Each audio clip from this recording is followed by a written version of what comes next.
Glória a Deus, que alegria! Estamos chegando ao final de mais um módulo esse tremendo, fases do crescimento. Quanta coisa, né? Fase do crescimento para você ser levado à maturidade, ser levado à varonilidade, ser levado à estatura de varão perfeito, porque quando você é levado à estatura de varão perfeito, quando você chega à maturidade, quando você chega a ruios, aí você é guiado pelo Espírito Santo. Ou quando você é guiado pelo Espírito Santo, você chega a ruios. Então nós temos que entender que quando chegamos a esse nível, nós conhecemos melhor a nosso Pai, nós conhecemos melhor a nosso Pai. E como podemos conhecer melhor ao nosso Pai? Através da palavra. Não tem outra forma de você conhecer o coração de Deus se não for entendendo a palavra que Ele te deixou. Né? A palavra é o que apresenta Ele, a palavra é a evidência dele. Então você tem que entender a vontade dele através da palavra. Você tem que guardar essa palavra para poder conhecer a Deus Pai. João capítulo 14, versículo 21 a 23. Aquele que tem os meus mandamentos e os guarda, este é o que me ama. E aquele que me ama será amado de meu Pai, e eu também o amarei e me manifestarei a ele. Disse-lhe Judas, não o Iscariotes, Senhor, de onde vem que te hás de manifestar a nós e não ao mundo? Jesus respondeu e disse-lhe, se alguém me ama, guardará a minha palavra, e meu Pai o amará, e viremos para ele e faremos nele morada. Olha que texto lindo, olha que texto tremendo. Se alguém me ama e guarda a minha palavra, eu e o Pai viremos para ele e faremos morada nele. Você pode ter a Trindade dentro de você através do tanto da palavra que você se alimenta. Na dispensação da graça, depois do sacrifício de Cristo Jesus, o Espírito Santo habita em todo aquele que confessou Jesus como Senhor e Salvador. O Espírito Santo está em você, ele se move em você, ele age através de você. Agora o que Jesus está dizendo é que se alguém me ama e guarda a minha palavra, se alguém me ama e guarda os meus mandamentos, eu e o Pai viremos a ele e faremos morada nele. Uma outra forma de você conhecer a Deus é através da oração, através de uma vida de oração. Filipenses capítulo 4, verso 6. Filipenses capítulo 4, verso 6. Não estejais inquieto por coisa alguma, antes as vossas petições sejam em tudo conhecidas diante de Deus, pela oração e súplicas, com ações de graça. Através da oração em Cristo Jesus, você tem uma comunicação direta com Deus Pai. Jesus tinha uma vida de oração, Jesus tinha uma vida de relacionamento, de comunhão. Nós temos que desenvolver essa vida de relacionamento com o Espírito Santo, nós temos que desenvolver essa vida de comunhão com Deus Pai. E aí fica-nos uma pergunta aqui, por que não crescemos então? Por que não amadurecemos, não saímos da fase da meninice, da fase da primeira infância? Em primeiro lugar, por causa de uma dieta errada. É isso aí, por causa de alimentos errados. Ou seja, Hebreus capítulo 5, verso 11, do qual muito temos a dizer, de difícil interpretação, porquanto vos fizestes negligentes para ouvir. Vos fizestes negligentes para ouvir. Tem hora que é melhor apagar tudo e começar de novo. Tem hora que é melhor você começar a estudar, meditar, ruminar e buscar a dieta correta. Em segundo lugar, a falta do ensinamento correto produz deficiência. É isso aí. A falta do ensinamento correto produz deficiência. Assim como o ensinamento correto produz libertação, conhecereis a verdade vos libertará, também o ensino errado produz cativeiro, produz cadeia. Então nós aprendemos coisas que nós não estamos muitas vezes alinhados com a vontade de Deus. Ah, mas como que eu vou discernir? Estudando a palavra de Deus, meditando na palavra de Deus, ruminando a palavra de Deus. Não precisa estudar seitas, não precisa ser um PhD em heresias e seitas. Você precisa conhecer a verdade. Porque a hora que alguém ministrar algo contra a verdade, você vai testificar, peraí, isso daí não está na Bíblia, isso daí é heresia. Porque se você for estudar as heresias, você vai morrer e não conseguiu estudar todas, né? Então, na verdade, nós temos que dominar, aprender e manejar bem. Procura apresentar-te a Deus como obreiro aprovado, que não tem de que se vergonhar, mas que maneja bem a palavra da verdade. Então, nós, muitas vezes, não sabemos o que somos em Cristo. Você já fez a matéria Realidades da Nova Criação? Se não fez, corra lá, adquira na plataforma e estude qual a realidade tua em Cristo hoje. O aspecto legal, o aspecto vital. Então nós muitas vezes, por não sabermos o que somos em Cristo, ou por não sabermos os nossos direitos e os nossos deveres, nós estamos perecendo. O próprio Senhor disse através da boca do profeta Oséias: o meu povo perece por falta de conhecimento. Em segundo lugar, a incredulidade ao invés da fé. A incredulidade ao invés da fé. O que é a incredulidade? A incredulidade é você acreditar na mentira de Satanás. E a fé, acreditar na verdade de Deus. Então o diabo veio para roubar, matar e destruir. 1 de João capítulo 5, verso 4. Porque todo que é nascido de Deus vence o mundo, e essa é a vitória que vence o mundo, a nossa fé. Temos que estar com a nossa fé firmados em Cristo Jesus, porque em Cristo Jesus já somos mais do que vencedores. Romanos capítulo 8, 37. Mas em todas essas coisas somos mais do que vencedores por aquele que nos amou. O próprio Senhor disse: diga ao fraco, eu sou forte. Por quê? O poder de Deus se aperfeiçoa na tua fraqueza. Então, ao falar a milhares de cristãos ao redor do mundo, nós descobrimos que a maioria dos crentes tem uma mentalidade derrotada, tem uma mentalidade frustrada, improdutivo. Querem mudar, mas não sabem como fazer isso. Tem uma mensagem de esperança e ajuda a eles, na verdade, mas eles não conseguem colocar essa vida prática no decorrer do dia a dia.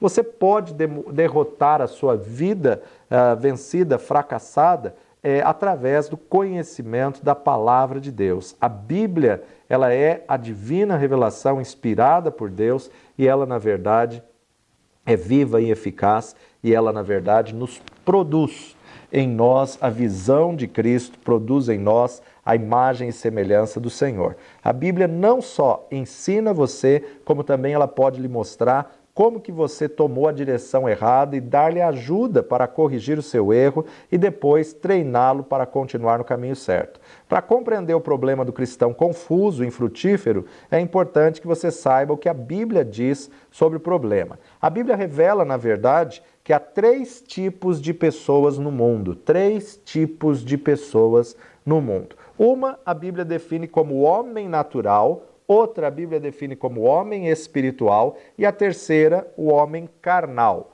Homem natural, homem espiritual e homem carnal. Essa nossa última aula eu quero definir essas 3 figuras, essas 3 porções do homem natural, espiritual e carnal, para que você possa observar a diferença dos 3 tipos de homens. 1 de Coríntios, capítulo 2, verso 11 a 14. Porque qual dos homens sabe as coisas do homem, senão o espírito do homem que nele está? Assim também ninguém sabe as coisas de Deus, senão o Espírito de Deus. Mas nós não recebemos o Espírito do mundo, mas o Espírito que provém de Deus, para que pudéssemos conhecer o que nos é dado gratuitamente por Deus, as quais também falamos, não com palavras de sabedoria humana, mas com as que o Espírito Santo ensina, comparando as coisas espirituais com as espirituais. Ora, o homem natural não compreende as coisas do Espírito, porque lhe parecem loucura, e não pode entendê-las, porque elas se discernem espiritualmente. Por enquanto, vamos só até o 14, onde a gente vai observar aí a definição de Paulo do homem natural. O homem natural, no original em grego, é psúchikos, ou seja, Psique, né, vem de psique, que na verdade significa o homem guiado pelos seus sentidos, o homem guiado aí por sentidos sensuais, o homem natural é aquele que vem da natureza adâmica, ou seja, é aquele que ainda não foi renovado pelo novo nascimento. Olha só, 1 de Coríntios 3, de 1 a 3. E eu, irmãos, não vos pude falar como a espirituais, mas como a carnais. Paulo falou primeiro do homem natural, agora ele está falando de espirituais e carnais, como a meninos em Cristo. Com leite vos criei, não com manjar, porque ainda não podíeis, e nem tampouco ainda agora podeis. Porque ainda sois carnais, pois havendo entre vós inveja, contendas, dissensões, não sois porventura carnais, e não andais segundo os homens. Então o homem natural é aquele que é sem Cristo, é aquele que é a natureza adâmica, é aquele que não foi renovado pelo novo nascimento. Ele pode ser inteligente, ele pode ser culto, ele pode ser educado, ele pode ser eloquente, ele pode ser fascinante, mas o conteúdo espiritual ele não entende. Por quê? Porque ele é natural e as coisas espirituais só se entendem espiritualmente. Então a escritura para ele é obscura. Enquanto ele não confessar Jesus como Senhor e Salvador, não tem como ele entender as coisas espirituais. E interessante que, na verdade, dentro do coração de cada um há um trono. E dentro do coração, do trono, dentro do trono, no coração da pessoa natural, o que vai estar é o seu ego, o que vai estar é a sua alma. Então é o que ela pensa, o que ela acha, é o que ela imagina, né? Então, na verdade, quem vai estar sentado no trono do homem natural, no trono do coração do homem natural, é a alma. A alma, porque o espírito está morto, está afastado de Deus, e aí então ele é um ser dominado pela alma. O corpo é dominado pela alma. E toda vez que o corpo é dominado pela alma, vai ser levado aí por intelecto, vontade, emoções da alma, dirigido pelos 5 sentidos. Então o eu entronizado, o ego da pessoa, vai pender as coisas naturais, as coisas adâmicas, a natureza adâmica. É a pessoa que estava sendo dominada por Satanás, ela vive debaixo do domínio de Satanás e a natureza dela é carnal e quem na verdade está no trono é o eu, é o ego, mas quem domina esse ego, esse eu, é o próprio diabo. Então aí Cristo está totalmente do lado de fora, como você vai ver aí na imagem a seguir. Cristo está totalmente do lado de fora do trono, do lado de fora da vida, o círculo representa a vida, e Cristo do lado de fora. Ele está batendo a porta, ele está querendo entrar e tirar aquela pessoa do domínio das trevas, do domínio de Satanás, da natureza adâmica. O homem natural considera as coisas do espírito loucura, como Paulo disse aqui em 1 Coríntios 2,14. Lhe parecem loucura porque ele não consegue discernir naturalmente. Inteiramente confiante em seus próprios recursos, no seu próprio braço, na sua própria força, porque espiritualmente ele está morto ou separado de Deus por causa do pecado. Mas de repente, esse homem natural ouve a palavra e de sorte que a fé vem pelo ouvir e ouvir pela palavra de Deus, e esse homem se converte. Então ele passou da morte para a vida. Ele que era dominado por demônios, ele que era motivado pela carne, agora, na verdade, ele passa a ser dominado pelo Espírito Santo de Deus. Efésios capítulo 2, versículo 1 e 2, e vos vivificou, estando vós mortos em ofensas e em pecados, em que noutro tempo andaste segundo o curso deste mundo, segundo o príncipe das potestades do ar, do Espírito que agora opera nos filhos da desobediência. Então, na verdade, ele era motivado, dominado pela carne. Verso 3. Entre os quais todos nós também antes andávamos nos desejos da nossa carne, fazendo a vontade da carne e dos pensamentos, e éramos por natureza filhos da ira, como os outros também. Então você vê aqui que, na verdade, motivados pela carne, não entende as coisas de Deus, ele tem uma natureza adâmica e nem conhece a Deus. E o homem carnal? Carnal, na verdade, é sárquicos. Sárquicos significando carnal. O homem carnal. Isto é o quê? O homem renovado, o homem que conheceu Jesus como Senhor e Salvador, o homem que, na verdade, deixou Jesus ser Senhor, mas ele é guiado pela carne. Vamos voltar para 1 Coríntios 3 e vamos ver o que Paulo fala dos carnais no versículo de 1 a 4. 1 Coríntios 3, de 1 a 4. E eu, irmãos, não vos pude falar como a espirituais, mas como a carnais, como a meninos em Cristo. Ou seja, ele está falando com a igreja de Corinto, ele está falando com os que já são nascidos de novo, ele não está falando com aqueles que têm só a natureza adâmica, ele está falando com aqueles que já se converteram, mas ainda são meninos em Cristo, são carnais. Com leite vos criei, e não com manjar, porque ainda não podíeis, e nem tampouco agora ainda podeis. Porque ainda sois carnais, pois havendo entre vós inveja, contenda, dissensões, não sois porventura carnais e não andais segundo os homens? Porque dizendo um, eu sou de Paulo, o outro, eu de Apolo, porventura não sois carnais? Então, dentro da igreja, nós temos pessoas que são carnais, pessoas que são espirituais, pessoas que são naturais. Naturais são pessoas que ainda não aceitaram a Jesus, pessoas que são guiadas e dominadas pela natureza adâmica.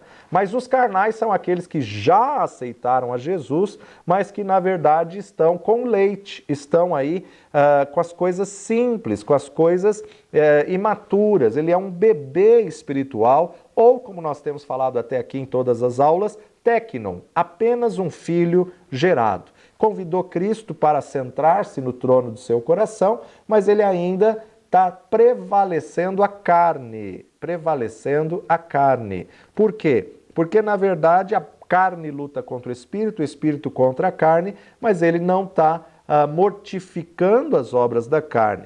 Então, o que a gente pode entender nisso daqui? Nesse momento, o Espírito Santo passou a habitar no seu coração, lhe deu o novo nascimento, Jesus entrou no seu coração, ele está no corpo de Cristo, mas ele ainda não foi amadurecido, ele ainda não chegou à estatura de varão perfeito.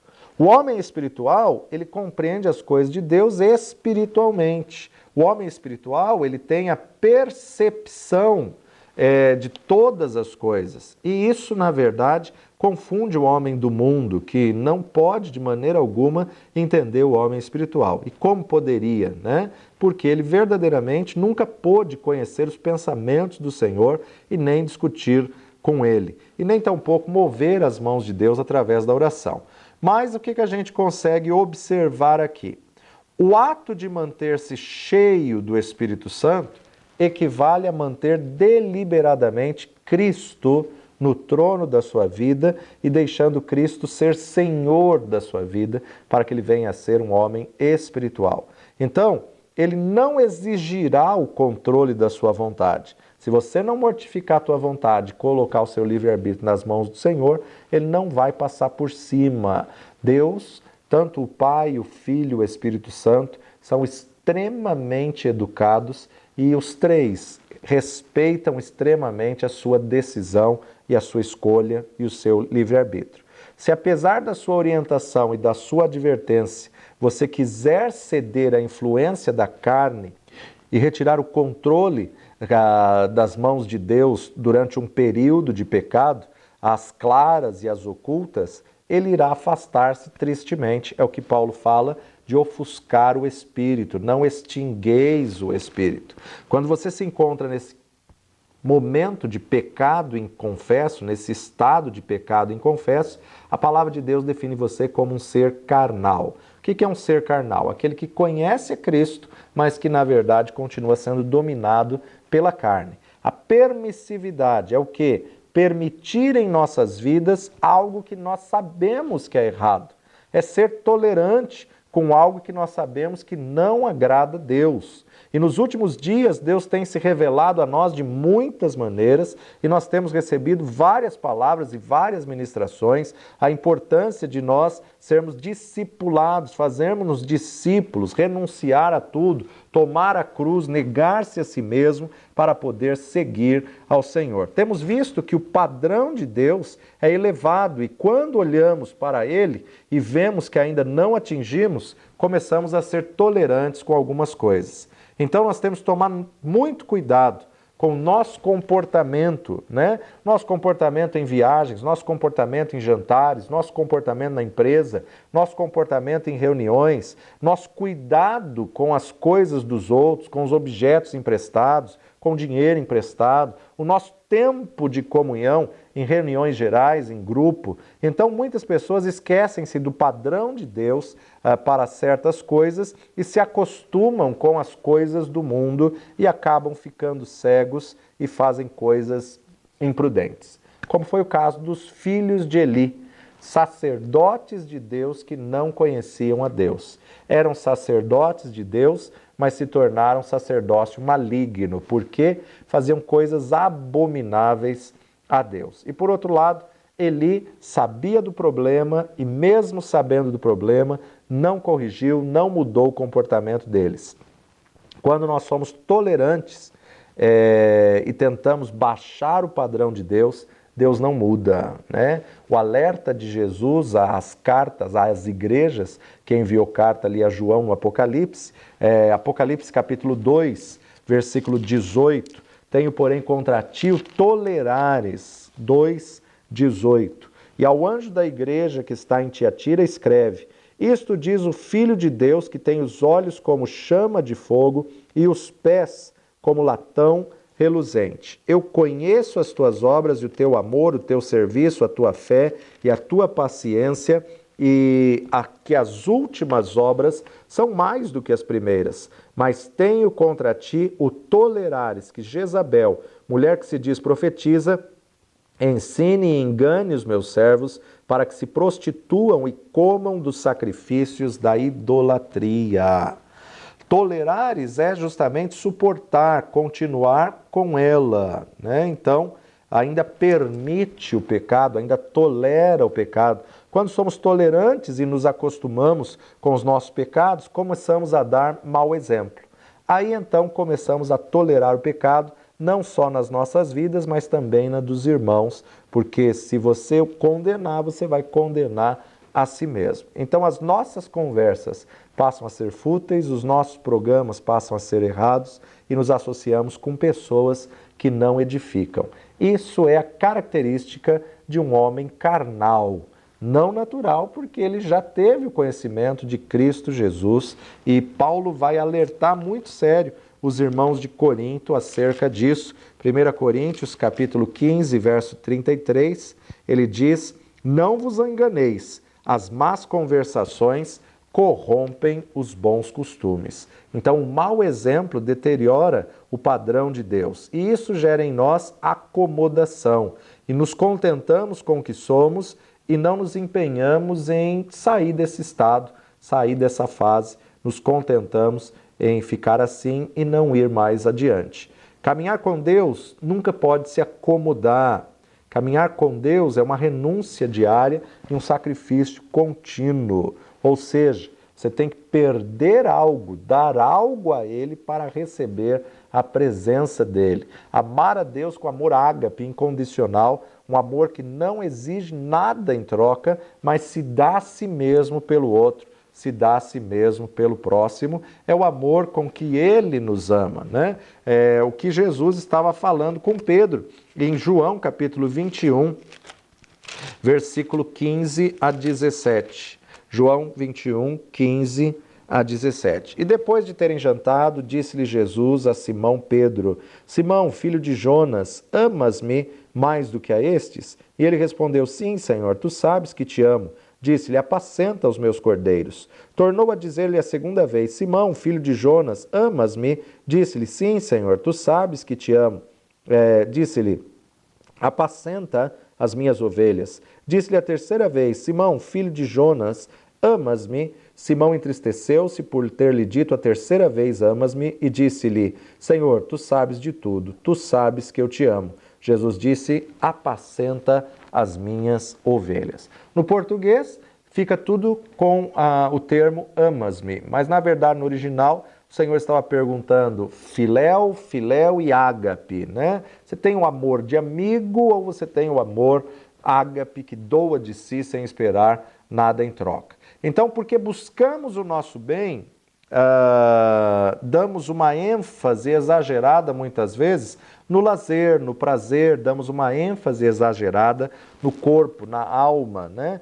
O tempo que poderíamos ter de comunhão usando para a diversão, procuramos várias atividades como TV, cinema, vídeos, internet, redes sociais, festas e fazemos um mau uso da liberdade que temos em Cristo e não temos passado tempo com o Senhor. Então temos que tomar muito cuidado para administrar, para sermos bons mordomos do tempo de Deus, para termos aí essa posição de maturidade. O problema do homem carnal é que ele nunca saiu da primeira infância, ele se acomodou na primeira infância.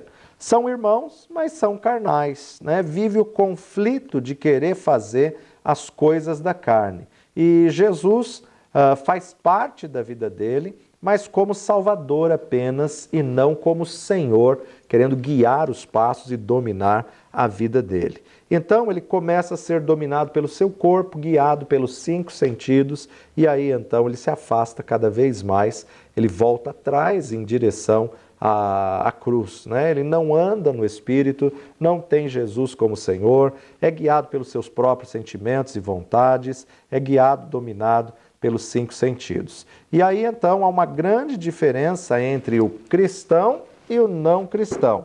O não cristão, ele é o natural, ele é a natureza adâmica.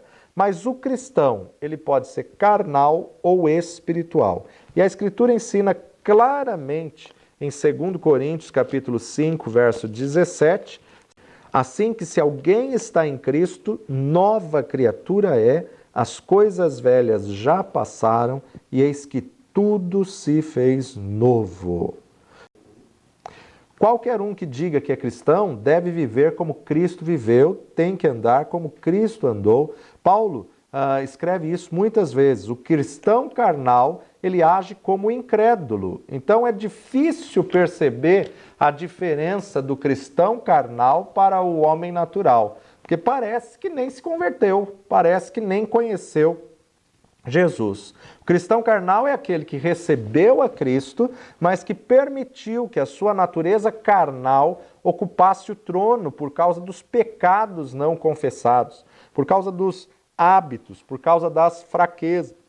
Então essa pessoa continua pertencendo a Deus e Cristo está em sua vida, mas ela caiu em pecado em vários aspectos da sua vida e da sua existência pelo fato de não se render completamente a Deus. O crescimento do cristão carnal se detém porque ele não está se arrependendo, ele não está confessando os seus pecados, tomando a sua cruz e renunciando. E Satanás está tendo sucesso em influenciá-lo e controlá-lo por meio da carne. Então Paulo alerta aí aos irmãos de Corinto a seriedade acerca do cristão carnal. O cristão carnal, certamente, ele experimenta a convicção do Espírito Santo, mas ele continua nos hábitos e nas práticas do homem natural. Agora, quando ele tem uma convicção do Espírito, então, na verdade,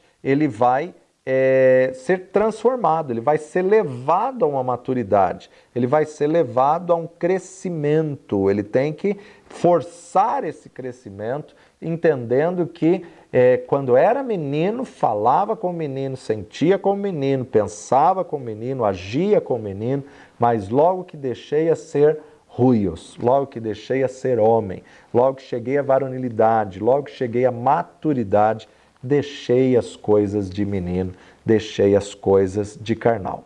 O estado da carnalidade, o pecado inconfesso, é uma existência miserável.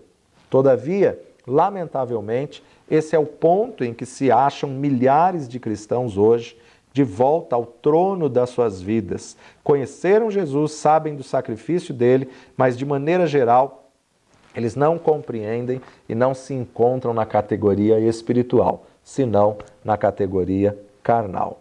Então, a importância de nós entendermos que há uma necessidade de maturidade, há uma necessidade de amadurecimento. Romanos capítulo 7, 14 a 20.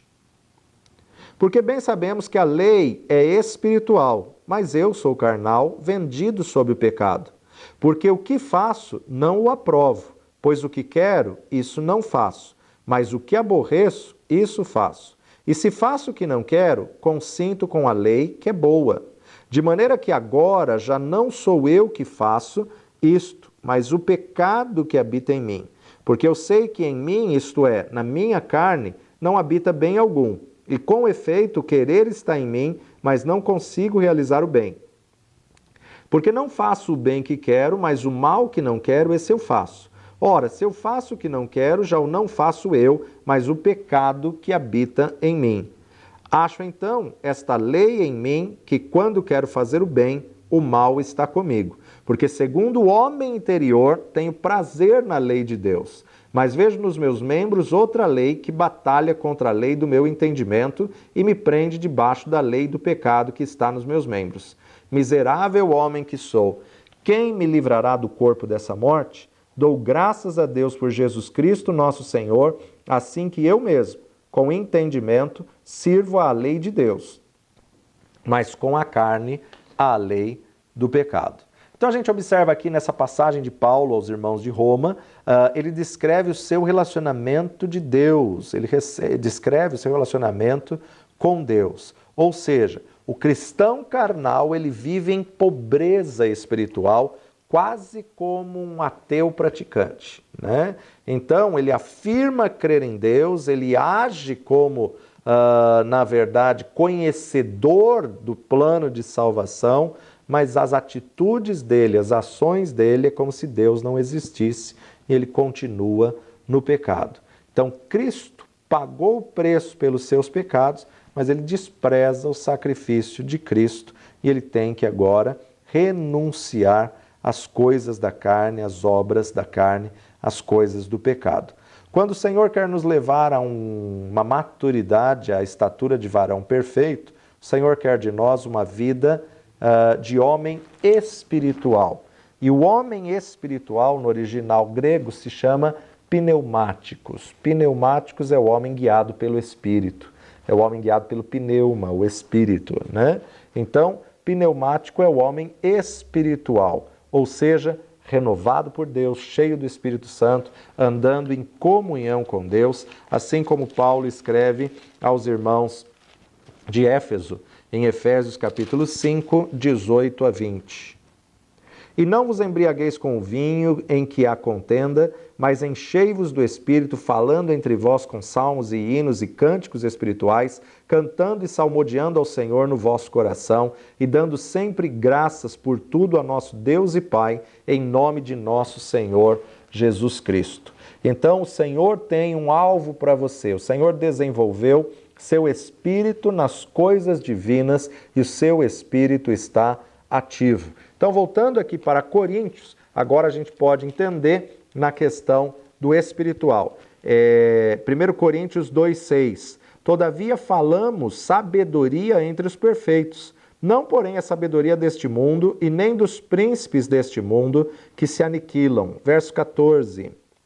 Ora, o homem natural não compreende as coisas do Espírito de Deus porque lhe parecem loucura e não podem entendê-las, porque elas se discernem espiritualmente. Mas o que é espiritual discerne bem tudo e ele de ninguém é discernido. Porque quem conheceu a mente do Senhor para que possa instruí-lo? Mas nós temos a mente de Cristo. E eu, irmãos, não vos pude falar como a espirituais, mas como a carnais, como a meninos em Cristo. Com leite vos criei e não com manjar, porque ainda não podíeis, e nem tampouco ainda agora podeis, porque ainda sois carnais. Pois havendo entre vós inveja, contenda, dissensões, não sois porventura carnais e não andais segundo os homens? Então Paulo falou firmemente com os irmãos de Corinto que havia dentro da igreja irmãos carnais e irmãos espirituais. O carnal é aquele que já conheceu Jesus, mas ainda anda segundo a carne.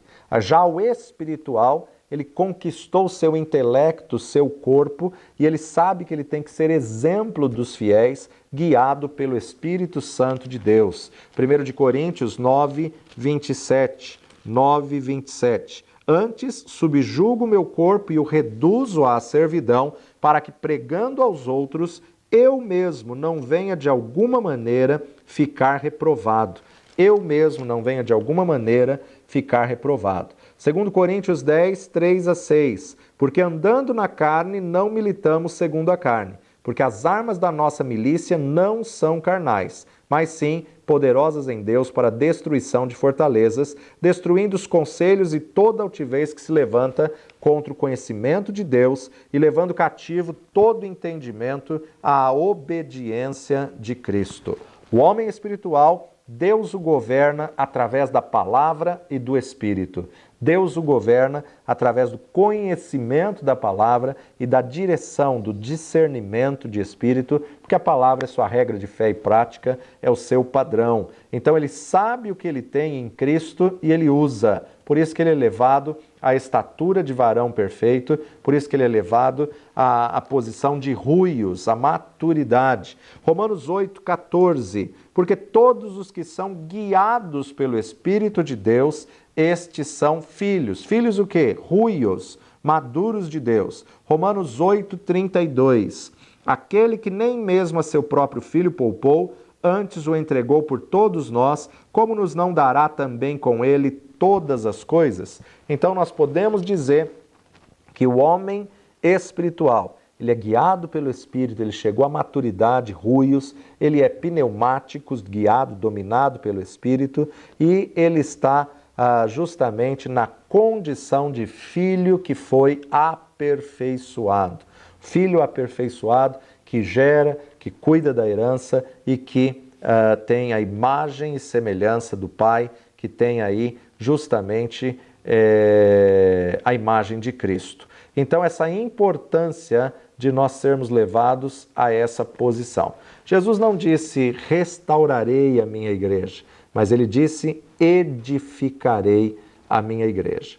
Se por restauração da igreja queremos dizer a recuperação dos princípios bíblicos que como igreja tínhamos perdido ou ignorado, então está tudo bem. Mas se ao falar em restauração da igreja, pretendemos voltar a ser como as igrejas do primeiro século, então estamos mal. Lembremos que muitas das igrejas do Novo Testamento, elas eram bem problemáticas, como é o caso da igreja de Corinto. Os coríntios, eles eram carnais. Os gálatas, eles se voltaram à tradição da lei, se tornaram judaizantes. Em Éfeso, havia a ameaça de divisão. E das 7 igrejas da Ásia, poucas constituem um bom exemplo para nós. A própria igreja de Jerusalém não queria sair de Jerusalém e só queria alcançar aos judeus. E isso trouxe grande problema para a igreja do Senhor Jesus Cristo. Mas Deus tem um nível de maturidade para a tua vida espiritual. O Senhor quer te levar à natureza espiritual. O Senhor quer te levar a ruios, filho verdadeiramente maduro, para que o nome dele seja glorificado através da sua vida. Eu louvo a Deus pela tua vida, por mais essa matéria que você está concluindo. Não desanime. Temos muitas matérias, temos muito a aprender da palavra de Deus, que você possa entrar na plataforma. Não existe uma ordem, uma sequência da matéria, nós colocamos uma numeração só a nível para você não se perder. Mas, na verdade, você pode fazer as matérias alteradas e aprender assim da verdade da palavra de Deus. Mas vamos orar, encerrando assim essa nossa matéria, mais uma matéria da Rede de Ensino Instituto Jáfia, curso livre de Teologia, Fases do Crescimento. Deus de poder e bendito, nós te louvamos, ó Pai, pela tua fidelidade, te agradecemos pela tua palavra. Pai, tira de nós tudo aquilo que não te agrada e leva-nos a uma natureza espiritual. Leva-nos a uma maturidade, Senhor. Leva-nos a sermos ruios, a sermos crentes espirituais, ó Pai. Não queremos ser carnais, que o Senhor possa agir em nós, nos levando a essa maturidade e esse crescimento em Cristo Jesus, no nome precioso dele, que nós oramos e agradecemos. Amém e amém. Valeu demais estar com você, que Deus te abençoe. A minha oração é que essa matéria tenha edificado a tua vida e despertado em você o desejo de crescer em Cristo Jesus. Até a próxima, no nome de Jesus.